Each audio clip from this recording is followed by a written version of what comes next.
Փաթեթներ, այս փաթեթները, մեր բոլորի սիրելի փաթեթները, գիտեք, որ այստեղ զարդեր են, որովհետև ես զարդերի մեծ սիրահար եմ, և ձեզանից շատ-շատերը նույնպես զարդերի մեծ սիրահարներ են ու սպասում են այս unboxing-ին։ Դե բացեցինք։ Որից սկսենք, երևի թե սրանից սկսենք։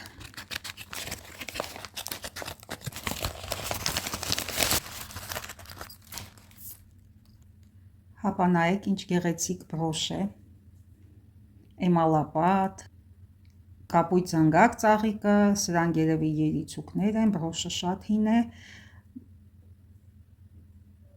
նախորդ դարի երկրորդ կեսերին թողարկված բրոշ է, փականից ենք հասկանում, որ 40-ականներից դեպի 50-ականներ այդ ժամանակահատվածի բրոշ է, հիմա նայենք մարկիրովկան, այստեղ էլ ընկերության նշանը։ Երբ հանդիպում է adekvat գնով, ես անպայման գնում եմ։ Թեպետ այս բրոշը այն բրոշը չէ, որով ես կարող եմ հիանալ, ես ավելի գեղեցիկ ու ճոխ բրոշներ ունեմ, բայց կոլեկցիայի համար կարելի է ունենալ, էմալապատ բրոշները շատ ցանկալի են ու ունեն իրենց պատվավոր տեղը, այսպես կարող եմ ասել։ Չգիտեմ կկրեմ թե ոչ, եթե կրեմ, հավանաբար ջինսե բաճկոններով կարելի է կրել, փականը աշխատում է, ի զարմանս ինձ ֆիքսացիան էլ բավականին ուժեղ ֆիքսացիա ունի, թեպետ շատ հին բրոշ է, այնքան հին է, որ մի թեթևակի էմալի կորուստ է նկատվում։ Ինձ թվում է 40-ականների է ավելի հետ պատերազմյան շրջանում, որովհետև մետաղը չունի այն ծանրությունը, բավականին թեթև է ըստ իս ծավալի։ Հետ պատերազմյան շրջանում խնայում էին և մետաղը, և քարերը, և էմալը կարելի է ասել։ Բայց ես ուրախ եմ, որ այս գեղեցկուհի բրոշը եկավ ինձ մոտ, որովհետև կոլեկցիոնի բրոշ է այն։ Բայց նայեք, ասենք նախորդ դարի երկրորդ կեսերին է, չէ, թողարկվել, մինչև օրս թեմատիկ է, արտ դեկո մոտիվներով է ծաղկային, բայց նաև ունի ժամանակակից շունչ, դե պատկերացրեք ջինսից վերխերի հետ ինչքան սիրուն կնայվի այս բրոշը, ակտուալ, ժամանակակից, կան բրոշներ, որոնք տարիք չունեն, կարելի է ասել, ակտուալ են բոլոր ժամանակների համար և բոլոր տարիքի մարդկանց համար, օրինակ երիտասարդները գերադասում են գունավոր էմալապատ բրոշներ, քան քարերով։ Եվ այս բրոշը շատ ունիկալ է այդ առումով, որովհետև տարիք չի ճանաչում, բացարձակապես ճիշտ է անտիկ հին բրոշ է, բայց ակտուալ է մեր օրերին, ճիշտ է բրոշ է, բայց կարող են կրել նաև երիտասարդները ցանկության դեպքում, որովհետև պլյուս տարիներ չի ավելացնի։ Շատ ունիկալ էկզեմպլյար է այս բրոշը։ Մի ընտանիքում կարող են կրել մայրիկը, աղջիկները, ահա այսպես։ Եկեք բացեմ հաջորդ փաթեթը։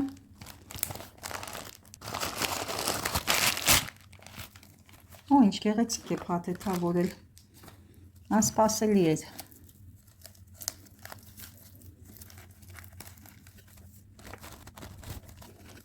Դե ինչ պատրաստ եք տեսնելու դուք այս շքեղությունը, վաու, սե շիկ, չեք պատկերացնի ինչ ուրախ եմ ես այս վզնոցի համար, հիմա բացատրեմ ինչու, ովքեր վաղուց են ինձ հետ գիտեն, որ ես այս սերիական զարդերի կոլեկցիոներ եմ և ես հավաքում եմ հենց այս սերիան, 50-ականների զարդ է սա, ամբողջովին ձեռքի աշխատանք է, ոսկերչական, շղթայի վրա տեղում են իրենց քարերը և միևնույն ժամանակ շատ էլաստիկ է այս շղթան։ Ես այս սերիական աշխատանքներից շատ-շատերը ունեմ, բայց կոնկրետ այս ճոխության վզնոց դեռևս չունեի իմ կոլեկցիայում։ Եվ ես հիմա շատ ուրախ եմ, որ այն ձեռք բերեցի երկու պատճառով։ Առաջին պատճառը, որ ես կհամալրեմ իմ կոլեկցիան ևս մեկ զարդով, իսկ երկրորդ պատճառը այն է, որ ես ունեմ այս վզնոցի ականջողերը, հիմա ցույց կտամ։ Ահա այս ականջողերը, եթե դնենք այստեղ, տեսնենք գույները համընկնում է, այո, ճիշտ և ճիշտ համընկավ մուգ երանգները և բաց երանգները, որքան ուրախ եմ ես։ Ահա այսպես են ծնվում կոմպլեկտները, կլիպսներ են ականջողերը, շատ նուրբ։ Հիմա մոտեցնեմ, որ համոզվեք, որ Զարդը գտավ զարդին։ Ահա, տեսնում եք, որ գույները ճիշտ եւ ճիշտ համընկան։ Որքան ուրախ եմ ես։ Ահա, այսպես գտնում են իմ զարդերը իրար։ Պատկերացրեք, որ տարբեր մարդկանցից եմ գնել այս ականջողերը շուտ էի գնել եւ սա միակ ականջողերն էր, որ մնացել էր առանց վզնոցի։ Մեկնաբանություններում ես կտեղադրեմ այս զարդերի պատմության մասին իմ նախորդ տեսանյութերից որևիցե մեկը, որտեղ պատմում եմ իրենց ստեղծման մասին եւ ցուցադրում եմ, թե ինչպես եմ կոմպլեկտներ ստեղծում։ Սա նույնպես մի վզնոց է, այս վզնոցը բորդոյի քարերով, ինչպես տեսնում եք, նույն մոտիվներով արված աշխատանք է։ Եվ սրա ականջողերը նույնպես ես առանձին եմ գնել։ Եվ այս վզնոցի ականջողերը ես ունեի, հետո գնեցի վզնոցը ճիշտ եւ ճիշտ նույն պատմությունը կրկնվեց, կարծես թե եւ մնացել էր այս ականջողերը առանց վզնոցի։ Ուրախ եմ, որ վերջապես գնեցի այդ ականջողերի վզնոցը նույնպես եւ տեսեք ինչքան շքեղ վզնոց է։ Սա ամեն օր կարելի է կրել այս բորդոյի տարբերակը, որովհետեւ այդքան ճոխ չէ, որքան սա։ Եվ ձեզ պատմեմ եւս մեկ կոմպլեկտի պատմություն, սա էլ ունի իր պատմությունը։ Այս վզնոցը ես դեռևս ձեզ ցույց չեմ տվել, գնել եմ երևի թե 1 ամիս առաջ մոտավորապես։ Շատ գեղեցիկ վզնոց է, նույն սերիայից է։ Եվ ինչ եղավ։ Տեսեք ինչ հետաքրքիր պատմություն եղավ։ Ես գնեցի այս վզնոցը եւ երեկոյան պատահական մտնում եմ սայթ, տեսնում եմ ճիշտ եւ ճիշտ նույն վզնոցի ականջողերը։ Պատկերացնում եք։ Ու վաճառողը ոչ միայն չի գնահատում, չի սիրում վինտաժ, չի հասկանում վինտաժից, այլ բռնել կոմպլեկտը կիսել էր, վզնոցը գցել էր վաճառքի առաջի օրը, իսկ ականջողերը նախորդ օրը։ Եվ երբ որ ես գնում էի այս վզնոցը, ասել էի, որ իմ կոլեկցիայի համար եմ գնում, ու ինքը չի առաջարկում ինձ ականջողերը, ասելով գիտեք, որ ես ունեմ նաև ականջողերը, եթե ուզեք կարող եք գնել։ Ու ես լրիվ պատահական եմ տեսնում այս ականջողերը, անմիջապես գնեցի եւ խնդրեցի, որ ուղակի, որովհետև ես չէի կարող բաց թողնել այդ հնարավորությունը, բավական չի կոմպլեկտը կիսել էր, առանձինել վաճառում էր եւ տարբեր մարդիկ պետք է գնեին, բայց այս կոմպլեկտի բախտը այնքանով բերեց, որ ապահով ձեռքեր ընկավ, ես գտա նաև ականջողերը եւ շտապ գնեցի, որպեսզի կոմպլեկտը չկիսվի։ Այսպիսի պատմություններ էլ են լինում։ Այդ իսկ վաճառով տեսնում եք, ականջողերը մեկից եմ գնում, վզնոցը մեկից, տարբեր վաճառողներից, բայց կոնկրետ այս դեպքում, այս կոմպլեկտի դեպքում վաճառողը մեկն էր, մի հոգի էր, բավական չէր կիսել էր եւ տարբեր օրեր էր վաճառում կոմպլեկտը, չես հասկանում թե ինչու։ Կամ լավ, կիսել էր, կարող էր, ասենք, ականջողերի գինը առանձին դնել, վզնոցին առանձին, բայց նույն օրը տեղադրել անոնսը, գնորդը կորոշեր միացներ կոմպլեկտ գնել, թե առանձին գնել։ Պատկերացնում եք, ահա այսպիսի բաներ էլ են տեղի ունենում, որ մարդիկ ոչ միայն չեն սիրում զարդեր, այլ նաև չեն գնահատում վինտաժը, ու ասեմ ձեզ, որ այս զարդերը հազվադեպ են, իրենք նախորդ դարի երկրորդ կեսերին թողարկված զարդեր են 1950-ականներին։ Եվ այլևս չեն թողարկվել դրանից հետո, եւ պատկերացրեք, այսպես կտոր հասնում է տեղ, մեկը ականջողերն է վաճառում, մեկը վզնոցը, ես գնում եմ միացնում եմ, մյուս դեպքում էլ հակառակն է տեղի ունենում, ինչ որ մեկը կիսում է կոմպլեկտը եւ մասամբ է փորձում այն վաճառել, չես հասկանում թե ինչու, կարող է դնել կոմպլեկտի արժեքը եւ միասին վաճառել, բայց մարդկանց լոգիկան անհասկանալի ինչ որ բան է։ Զարդերը կարողանում ենք բացահայտել, բայց ոչ մարդկային պսիխոլոգիան, թե տվյալ վիճակում մարդը ինչ հոգեբանության մեջ է գտնվում։ Զարդերի աշխարհում գտնվելը դա մեծ հաճույք է, որովհետև անկանխատեսելի ոչինչ չկա։ Անկանխատեսելին միայն մարդիկ են իրենց արարքներով եւ դրանցից բխող հետևանքներով։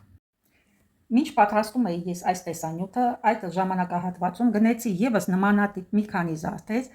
մի կնոջից, որը վաճառում էր իր մայրիկի զարդերը։ Եվ նկատելով իմ մեծ սերը զարդերի նկատմամբ ուրախացավ, ասելով, որ շատ ուրախ եմ, որ այս զարդերը հանձնում եմ ապահով ձեռքեր, քանի որ մայրիկս չի կրել, պահպանել է զարդատուփում, թողնելով ինձ, բայց ես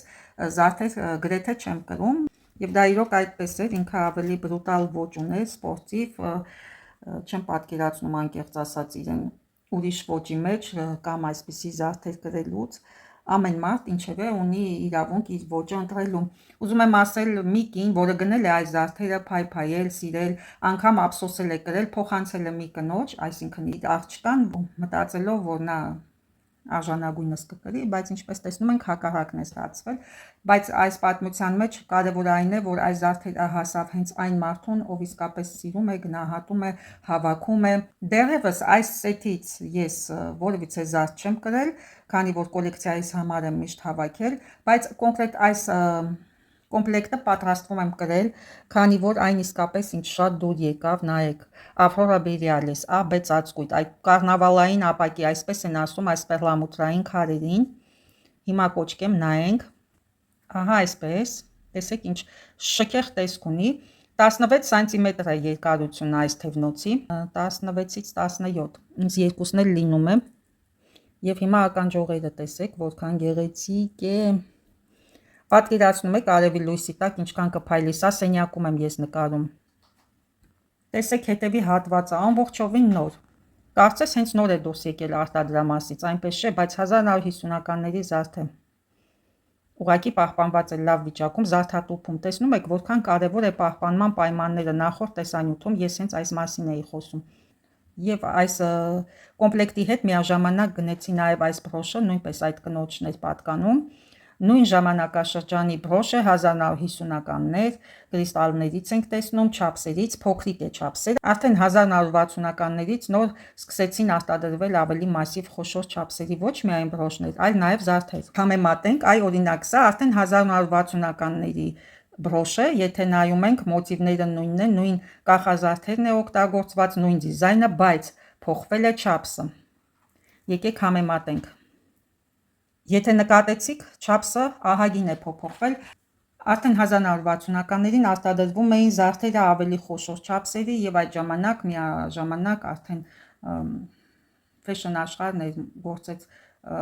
ռետրո ոճը, որը արդեն դիզայնն էլ փոփոխվեց, բայց 60-ականների սկզբին դեռևս կիրառվում էր 50-ականների դիզայն, բայց արդեն խոշոր, մասիվ չափսերով։ Եթե լսում եք կրտկրտոց, իմ նապաստակը կեր է ուտում, տեսնում եք, կախազարդը լրիվ նույն, այս կախազարդի դետալները լրիվ նույնն է, ճիշտ և ճիշտ նույնը։ 60-ականներին կարկասը ավելի օղակաձև էր նաև բրոշների, շատ դետալներ կան, որոնցով կարողանում ենք վերծանել ժամանակաշրջանը զարդերի։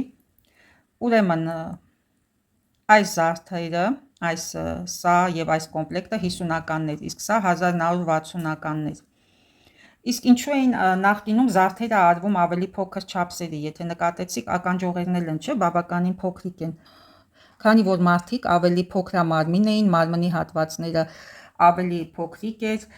դաստակը, պարանոցը նույնպես ավելի լուսանցքնեղ էր, ինչու անայրեքսիկ չէին բոլորովին պատերազմի պատճառով, մատնված չէին սովի, այսպես ասեմ, պարզապես ուտելիքը հորմոնալ չէր, այո, այն ժամանակ անգամ թռչնամիսը հավերին չէին կերակրում հորմոններով, և դեռևս 50-ականներին բուրժուազիայի մնացուկները կար, ֆրանսիական շատ շենքերի վերնահարկերում նկատում ենք այնպիսի հատվածներ, որտեղ ապրել են ծառաներ, և այս զարդերը այսպիսի հիմնականում կրել են բուրժուազիայի խավի ներկայացուցիչները, մասնակցելով բալերին, հետպատերազմյան բալերին, որովհետև բարձրաստիճան պաշտոնյաները, սպաները դեռևս կարողանում էին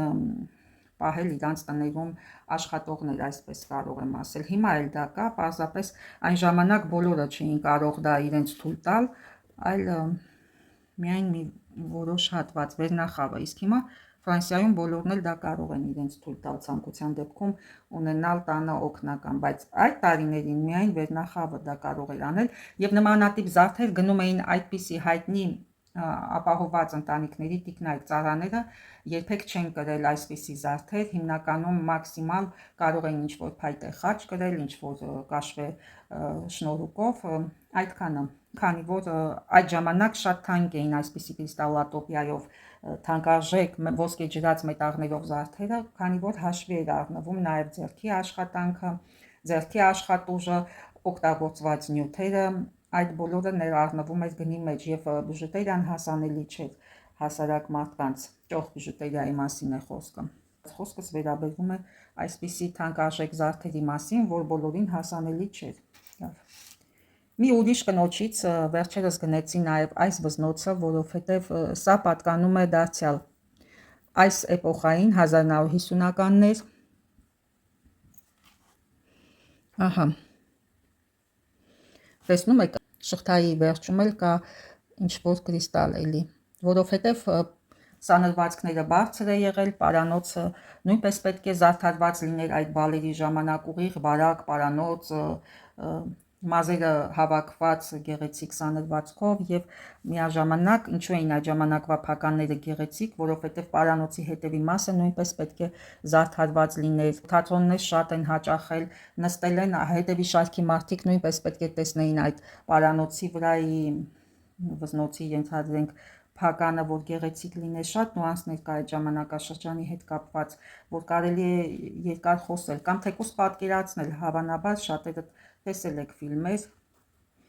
հետ պատերազմյան շրջանի այդ սպայական վերնախավի բարձրաստիճան պաշտոնյաների ու նրանց տիկնանց մասին, ինչպես էին մասնակցում պարահանդեսների, եւ այս զարդերը պատկանում է այդ ժամանակաշրջանի։ Ես ուղղակի սա պատմեցի, որ դուք էպոխան պատկերացնեք։ Սա միակ ականջողերն էր, որ մնացել էր ինձ մոտ արդեն ազատ, առանց կոմպլեկտ այդ ժամանակաշրջանի, ես դա կմիացնեմ այս վզնոցի հետ, որովհետև կրիստալները սպիտակ են եւ թույլ են տալիս։ Իսկ նախորդ տեսանյութերից մեկի ժամանակ ցույց եմ տվել այդ նույն սպիտակ վզնոցներից եւս մեկը, ահա սա, դնեմ այստեղ, այս դիզայնով, որ ես միացրեցի այս ականջողերի հետ, դարձյալ այդ ժամանակաշրջանի ականջողերը։ Այս զարդերը չի կարելի շփոթել, խառնել ուրիշ որևիցե զարդերի հետ, որովհետև իրենք հայտնի են իրենց ժամանակաշրջանով, դիզայնով, սպეციფიკությամբ եւ տարբերվում են մյուս զարդերից, անգամ այս ժամանակաշրջանի ստեղծած մյուս զարդերից, որովհետև սա առանձին թեմա է։ Ցույց տամ նաեւ այս ականջողերը, որը հենց կոմպլեկտով էի գնել այս քորոցի հետ, դե պատկերացրեք մարդկանց չափսերը ինչքան փոքրիկ են եղել, նորից եմ կրկնում, ոչ թերասնունդի պատճառով, ոչ թե թերասնվելու պատճառով, այլ էկոլոգիապես մաքուր սնունդ ուտելու պատճառով մարդիկ չեն ունեցել այտուցներ, ոչ միայն ավելորդ քաշ, այլ նաև այտուցներ, ինչպես հիմա մեր մատերը, մեր ոտքերը կարող են այտուցվել, չէ, տարբեր պատճառներով, ոչ միայն եղանակային, այլ նաև կախված թե ինչ սնունդ ենք մենք ստանում։ Բիոսնունդն էլ այստեղ գիտեք համարվում է ոչ թե առանց թունաքիմիկատների մշակված պտուղ բանջարեղեն, այլ հենց թունաքիմիկատներով մշակված պտուղ բանջարեղենը համարվում է բիո այստեղ, որովհետև ոչ մի թոշակառու չի ծառից պոկի ու թեկուզ իր աճացած ծառից միտք ուտի, համարելով, որ կարող են այդտեղ լինել պարազիտներ եւ բիոսնունդը Ֆրանսիայում համարվում է հենց թունաքիմիկատներով մշակված սնունդը, ցավոք սրտի։ Հիմա այսպես ես ներկայացրեցի այս էպոխան, այս ժամանակաշրջանը, որը իսկապես տարբերիչ է, նաև այս զարդերի սետն է տարբերիչ այդ ժամանակաշրջանից։ Հիմա ես ձեզ ցույց կտամ մեկ այլ բրոշ Սվարովսկու քարերով, որը նույնպես ստեղծվել է այդ ժամանակաշրջանին, փոքրիկ զարդ է, կարծես ոսկերչական կտոր, դարձյալ ստեղծվել է այդ ժամանակահատվածում, բայց դիզայնը խիստ տարբերվում է։ Ինչպես նկատեցիք, դիզայնը խիստ տարբերվում է, չափսերը համընկնում են, բայց դիզայնը խիստ տարբերվում է։ Եկեք այս տեսանյութը ավարտեմ այս գեղեցկությամբ, որպեսզի բարձր տրամադրությամբ շարունակենք մեր օրվա ողջ ընթացքը, շարունակությունը տպավորված այս գեղեցիկ զարդերով, այս հիասքանչ կատարումներով, անզուգական աշխատանքներ են։ Ինձ ինչքան հանդիպի այս զարդերից ես գնելու եմ, որովհետև ինձ դուր է գալիս ոչ միայն կրիստալներ, այլ նաև կատարված աշխատանքը, ամբողջը կրիստալապատ է, նայեք, եւ ինձ դուր է գալիս այս ականջողների փականները, եթե նկատում եք, բոլորինը նույն չափսի է, բոլորինը։ Հիմա սրանք էլ տեղադրեմ, տեսեք, փականների վրա եմ ուզում ձեր ուշադրությունը դարձնել, որ բոլորը նույն չափսի, այ այսպես իմանում ենք ժամանակաշրջանը, զարդերի, ինչպես նաև որ թվականին է պատկանում այս զարդը, չափսերից, օգտագործված մետաղներից, քարերից, օրինակ Ավրորա Բերիալիսը, այս աբեցածխույթը 1950-ականներին է արդեն ստեղծվել եւ ավելի վաղ այս զարդը չի կարող ունենալ ավելի վաղ պատմություն, քանի որ քարերը թողարկվել են այդ ժամանակաշրջանում։ Եվ իհարկե շատ նյուանսներ կան, ես ամեն տեսանյութի մեջ խոսում եմ, պատմում եմ ձեզ այդ մասին։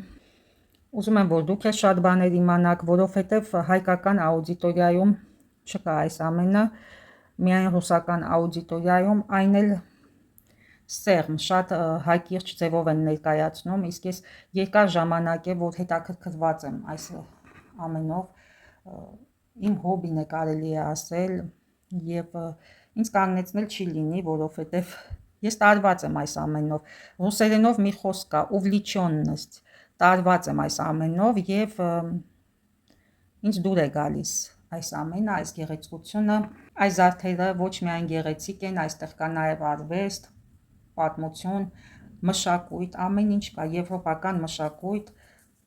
Քիչ առաջ ես ձեզ նաեւ պատմեցի բալերի մասին, թե ինչ բալեր էին տեղի ունենում այդ ժամանակաշրջանում, սա էլ դնենք այստեղ գեղեցիկ է։ Եվ մշակութային հագեցած կյանք էին վարում այդ ժամանակ մարդիկ, բոլորը վերնախավը այցելում էր թատրոններ, լսում էին կլասիկա, օպերա եւ այլն, եւ պետք էր, որ կինը ոչ միայն համապատասխան հագուստով ներկայանար այդ բալերին, այլ նաեւ զարդերով։ Դա շատ կարեւոր էր վերնախավի համար, որպեսզի յուրաքանչյուրը գտնվեր այդ բալերի ժամանակ այնտեղ եւ իր ներկայությունը հաստատեր հասարակության այդ շրջանակներում։ Հիմա այլ է, թատրոններ, ռեստորաններ, մարդիկ կարող են ջինսերով էլ այցելել, թեպետ կան ռեստորաններ, որոնք ունեն իրենց դրես կոդը, հասարակ casual հագուստով ներս չեն թողում, դա արդեն բարձրաստիճան ռեստորաններն են, որոնք ունեն իրենց դրես կոդը, բայց ինչևէ, հիմա ինչքան էլ ժամանակները փոխվել են, կյանքը ասում են հավասար է բոլորի համար, բայց միևնույնն է դա այդպես չէ, մենք ինքներս էլ դա լավ գիտենք եւ այստեղ թաքցնում են այդ բուրժուազիայի մնացած ինչ որ բաներ, որ դեռևս կա իրանց ժառանգություն ասեմ, ընտանեկան հարստություն ասեմ, չեն ցուցադրում, իրենք խնամքով թաքցնում են դա, ի տարբերություն շատ այլ ժողովուրդների, որոնք ուզում են միշտ թեկուզ իրենց ընտանիքի մյուս անդամներից կամ հարևաններից առավել թվալ, ավելի կայացած երևալ եւ այլն, բայց ինչպես ասել է աշխարհահռչակ դիզայներ Dior-ը, ճոխությունը հենց պարզության մեջ է։ Ուրեմն եկեք ապրենք պարզ կյանքով, առանց մրցակցելու, առանց նախանձելու, պարզապես հարգենք ու սիրենք մեկս մյուսիս, դիմացինին վերաբերվենք այնպես, ինչպես կցանկանանք ինքներս մեզ վերաբերվել։ Եվ այս գեղեցիկ նոտայի վրա, այս գեղեցկության մեջ ուզում եմ ասել ձեզ պակա-պակա, ցտեսություն, մինչ նոր հանդիպում, կհանդիպենք հաջորդ տեսանյութերում։